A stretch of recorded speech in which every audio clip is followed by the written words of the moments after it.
Good morning everyone. तो जैसे कि हम बात कर रहे थे एग्रोनॉमी क्विज, ठीक है, एग्रोनॉमी से संबंधित यहाँ पर ऑब्जेक्टिव क्वेश्चंस को हम सोल्व करने वाले हैं। तो पार्ट फर्स्ट हमने पहले क्लियर कर रखा है। अगर आपने वो पार्ट नहीं देखा है तो लिंक मैं आई बटन पर आपको दे दूंगा, तो वहाँ पर आप क्लिक करके आप देख सकते हो। तो आज का जो हमारा फर्स्ट क्वेश्चन रहने वाला है वो रहेगा किस फसल में सबसे ज़्यादा जीवनाशक मतलब पेस्टिसाइड का प्रयोग कैसा है। यहाँ पर आपको ऑप्शन दे रखे हैं, तो ऑप्शंस के अकॉर्डिंग आप साथ साथ कमेंट कर सकते हो कि सबसे ज़्यादा पेस्टिसाइड का प्रयोग किस फसल में कैसा है, धान में, कपास में, तिलहन में या फिर सब्जियों में। तो आपका राइट आंसर क्या होगा, जल्दी से कमेंट सेक्शन में बताइए कि पेस्टिसाइड का सबसे ज़्यादा प्रयोग किसके लिए कैसा है, धान के लिए, कपास के लिए, तिलहन की फसलों के लिए या फिर सब्जियों के लिए। तो याद रखिएगा, अगर आपसे पूछता है पेस्टिसाइड या फिर पूछा जाता है इंसेक्टिसाइड, ठीक है, दोनों का ही राइट आंसर कौन सा होगा, कपास में कैसा है।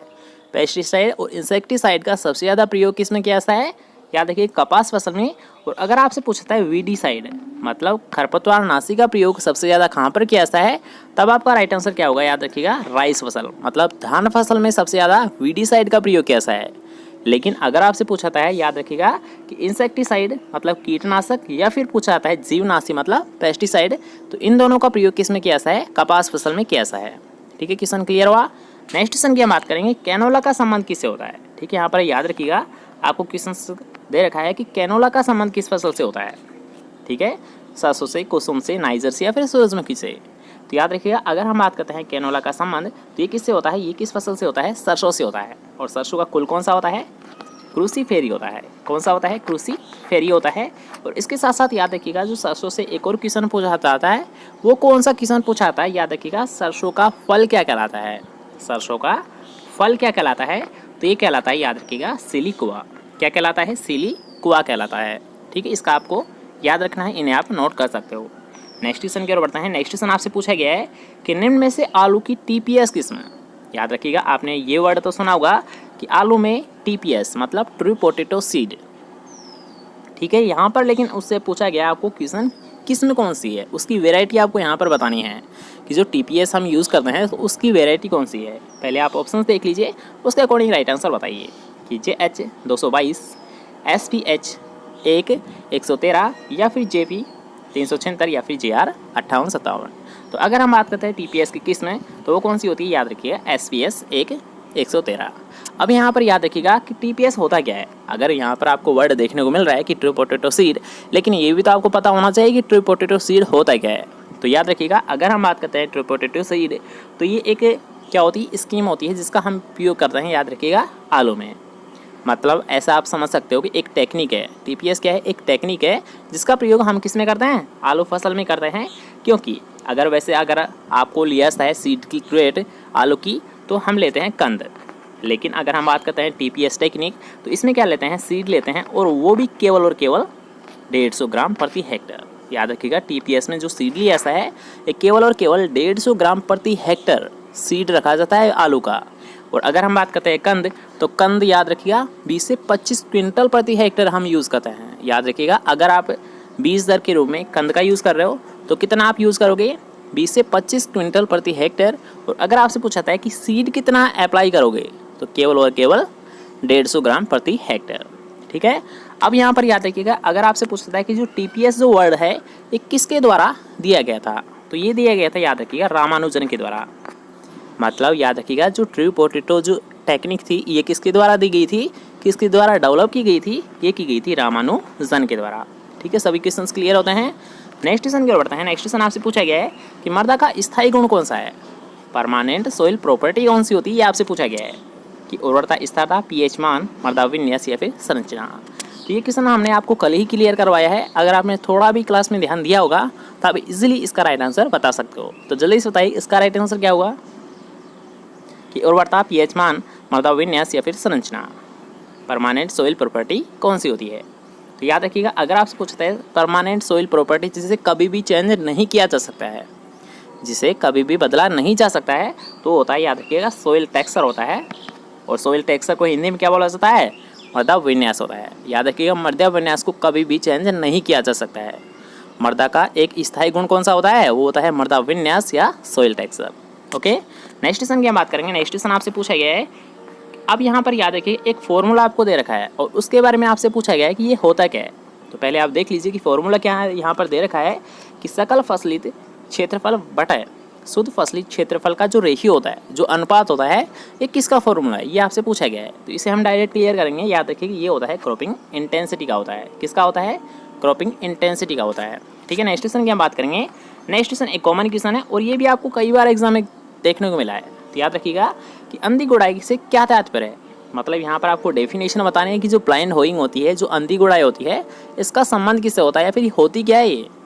ठीक है, तो यहाँ पर पहले तो मैं बता देता हूँ कि इसका संबंध किस फसल से होता है, जो कि आपको कई बार पूछा गया है क्वेश्चन। तो याद रखिएगा इसका जो संबंध होता है सबसे ज़्यादा गन्ने से पूछा गया है। मतलब इसका जो संबंध होता है सबसे ज़्यादा तो वो होता है गन्ने से। अब इसमें करते क्या है, याद रखिएगा कि गन्ने के अंकुरण से पूर्व क्या कर देते हैं, हम गुड़ाई कर देते हैं। याद रखिएगा, इसे मैं डायरेक्ट बता देता हूँ कि अंकुरण से पहले क्या करना, गुड़ाई करना ही याद रखिएगा अंधी गुड़ाई कहलाता है। ठीक है, क्वेश्चन समझ आ गया।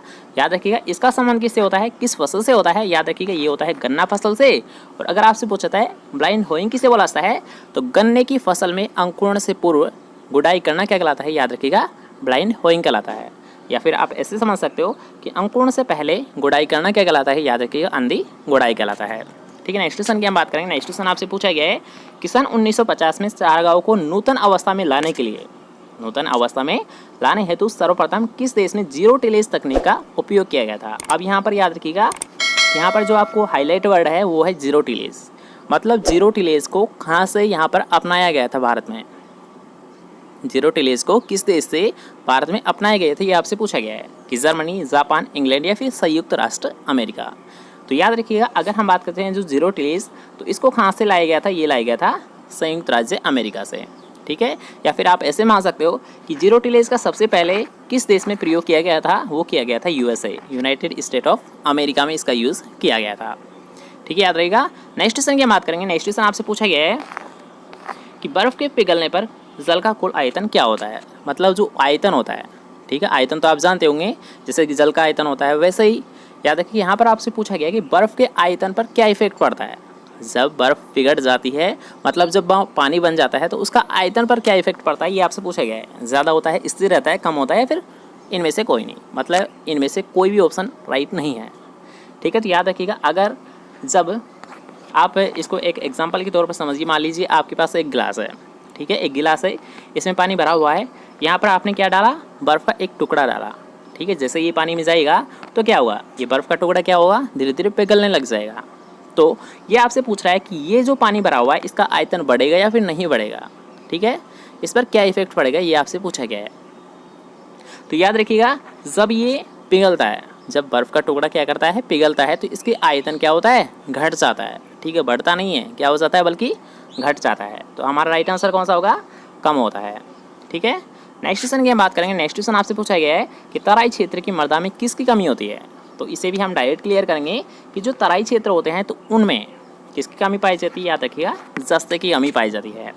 ठीक है, नेक्स्ट क्वेश्चन की हम बात करेंगे कि सोइल स्ट्रक्चर का संबंध है। ठीक है, यहाँ पर याद रखिएगा ऑप्शंस के अकॉर्डिंग आपको राइट आंसर बताना है। ठीक है, तो यहाँ पर आपको डायरेक्ट इसे हम क्लियर करेंगे, क्योंकि सोइल स्ट्रक्चर का संबंध, या फिर आप ऐसे मान सकते हो कि इसकी जो डेफिनेशन होती है वो क्या होती है। तो याद रखिएगा अरेंजमेंट ऑफ सॉइल पार्टिकल्स, मतलब मृदा कणों का व्यवस्थापन। ठीक है, इनका अरेंजमेंट क्या कहलाता है, सोइल स्ट्रक्चर कहलाता है। मृदा कणों का पुंजन मतलब अरेंजमेंट क्या कहलाता है, याद रखिएगा ये बी वाला ऑप्शन राइट है कि मृदा कणों की व्यवस्था मतलब अरेंजमेंट ऑफ सॉइल पार्टिकल्स क्या कहलाता है, सोइल स्ट्रक्चर कहलाता है। ठीक है, ये डेफिनेशन इसे आप नोट कर सकते हो। नेक्स्ट क्वेश्चन की हम बात करेंगे। नेक्स्ट क्वेश्चन आपसे पूछा गया है जो कि एक कॉमन क्वेश्चन है और कई बार आपको एग्जाम में पूछा गया है कि सिंगल सुपर फास्फेट में गंधक कितना होता है। गंधक मतलब सल्फर कितना होता है। तो याद रखिएगा अगर आपसे पूछा जाता है SSP मतलब सिंगल सुपर फास्फेट में सल्फर की मात्रा, तो ये कितना होता है, 12% होता है। और अगर आपसे पूछता है फास्फोरस, तो फास्फोरस कितना होता है सिंगल सुपर फास्फेट में, ये होता है 16% होता है। याद रखिएगा कि अगर आपसे पूछता है कि सल्फर, तो सल्फर तो कितना होता है, 12% होता है। और अगर आपसे पूछता है फास्फोरस सिंगल सुपर फास्फेट में ये कितना होता है, ये होता है 16% होता है। ठीक है, इसके साथ साथ याद रखिएगा कि यहाँ पर एक और क्वेश्चन आपसे पूछा था कि कैल्शियम कितना पाइता है। अब जो आज का आपका क्वेश्चन है वो यही है कि SSP में कैल्शियम की मात्रा कितनी होती है। ये आपको सभी को डायरेक्ट कमेंट करना है, तो जल्दी से बताइए कमेंट करके कि SSP में सिंगल सुपर फास्फेट में याद रखिएगा कि कैल्शियम कितना होता है। ठीक ठीक है, ये आप जल्दी से कमेंट करिए कैल्शियम कितना होता है एसएसपी में। ठीक है, जल्दी से कमेंट करिए। जब तक हम नेक्स्ट क्वेश्चन की ओर चलते हैं तो याद रखिएगा, अगर आपसे पूछा था कि निम्नलिखित मृदाओं में से किस मृदा की हाइड्रोलिक कंडक्टिविटी सबसे कम होती है। ठीक है, याद रखिएगा, ये क्वेश्चन शायद आपने पहली बार सुना होगा। तो याद रखिएगा, अगर आपसे पूछा है हाइड्रोलिक कंडक्टिविटी सबसे कम किसकी होती है, तो किसकी होती है, याद रखिएगा क्षारीय मृदा की होती है। किसकी होती है हाइड्रोलिक कंडक्टिविटी, ये होती है क्षारीय मृदा की सबसे कम होती है। नेक्स्ट क्वेश्चन जो कि एक कॉमन क्वेश्चन है, एक इंपॉर्टेंट क्वेश्चन है। तो नेक्स्ट क्वेश्चन आपसे पूछा गया है कि अच्छी गुणवत्ता युक्त गोबर की खाद का कार्बन और नाइट्रोजन रेशियो किससे अधिक नहीं होना चाहिए। ठीक है, यहाँ पर किससे अधिक नहीं होना चाहिए, एक वर्ड मिसिंग है यहाँ पर। तो याद रखिएगा, यहाँ पर क्वेश्चन में आपसे क्या पूछा गया है कि अच्छी गुणवत्ता युक्त गोबर की खाद का जो नाइट्रोजन और कार्बन का जो रेशियो होता है ये कितने से अधिक नहीं होना चाहिए। तो इसका राइट आंसर क्या होगा, याद रखिएगा 10:1 से अधिक नहीं होना चाहिए। अगर अधिक होता है तो वो उपयोगी नहीं होती है।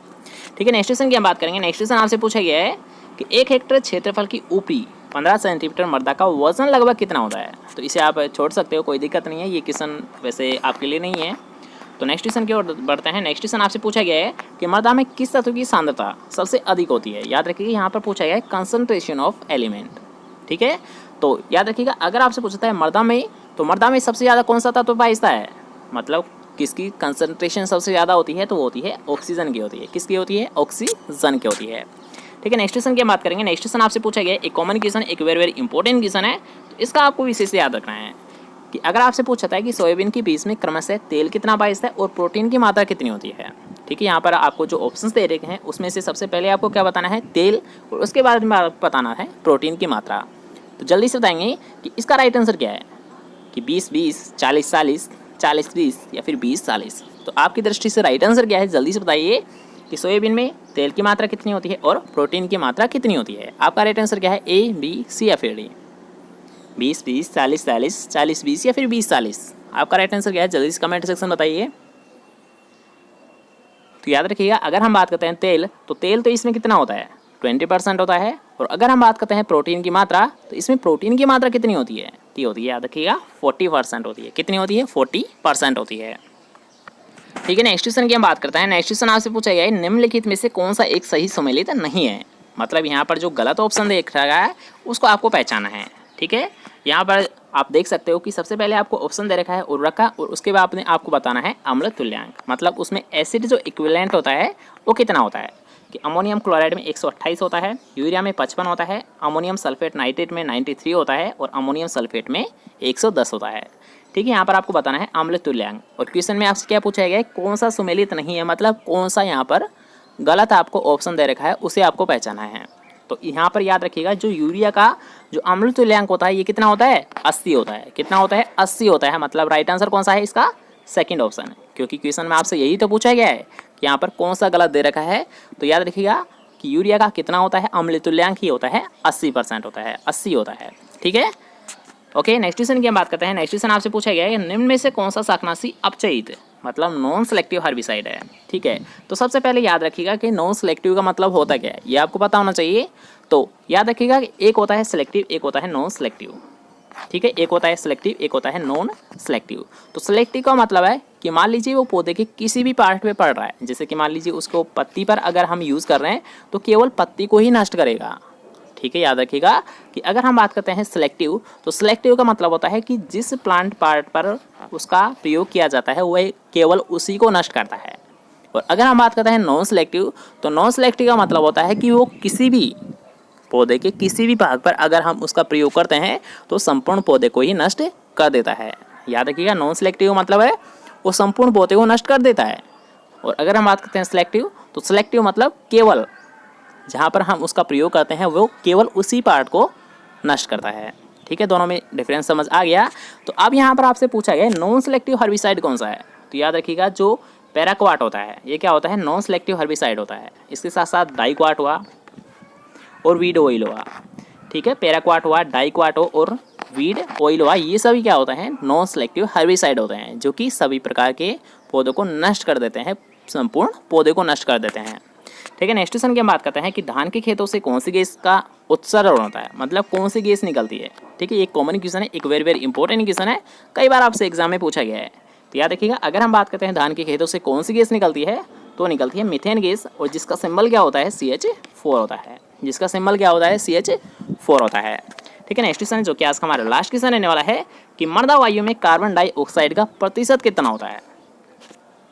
ठीक है, एक होती है वायुमंडल, एक होता है मर्दा, तो दोनों में कार्बन डाइऑक्साइड पाई जाती है। और जो यहाँ पर आपसे क्वेश्चन में पूछा गया है वो पूछा गया है मर्दा में कितनी होती है, CO2 की जो मात्रा होती है, कंसंट्रेशन होती है, वो कितनी होती है, ये आपसे पूछा गया है। तो जल्दी से राइट आंसर बताइए कि आपका राइट आंसर क्या है कि 0.03%, 0.25%, 0.003% या फिर 0.50%।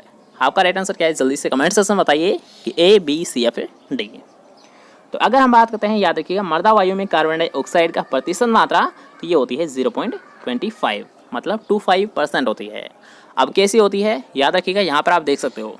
ठीक है, कि अगर आपसे पूछा है वायुमंडल, तो वायुमंडल में तो कितनी होती है 0.03% होती है। याद रखिएगा कि वायुमंडल में अगर आपसे पूछी जाती है कि कार्बन डाइऑक्साइड वायुमंडल में कितनी होती है, तो होती है 0.03% होती है। और अगर आपसे पूछा है मर्दा में, तो मर्दा में जो कार्बन डाइऑक्साइड होती है वो होती है केवल 0.3% होती है। मतलब याद रखिएगा कि जो CO2 की मात्रा होती है मर्दा में 10% अधिक होती है, 10 से 20 गुना अधिक होती है वायुमंडल से। ठीक है, याद रखिएगा कि वायुमंडल में CO2 कितनी होती है 0.03% और मर्दा में कितनी होती है 0.3% होती है। ठीक है, तो आई थिंक आपको वीडियो पसंद आई होगी। तो जल्दी से अगर वीडियो पसंद आई है और अगर वीडियो को लाइक नहीं किया है जल्दी से लाइक कीजिए, इस वीडियो को ज़्यादा से ज़्यादा शेयर कीजिए, और चैनल को अभी तक सब्सक्राइब नहीं किया है जल्दी से जाइए चैनल को सब्सक्राइब कीजिए। हम मिलते हैं फिर से कोई नेक्स्ट क्लास के साथ, जब तक के लिए जय Hind, bye bye, take care.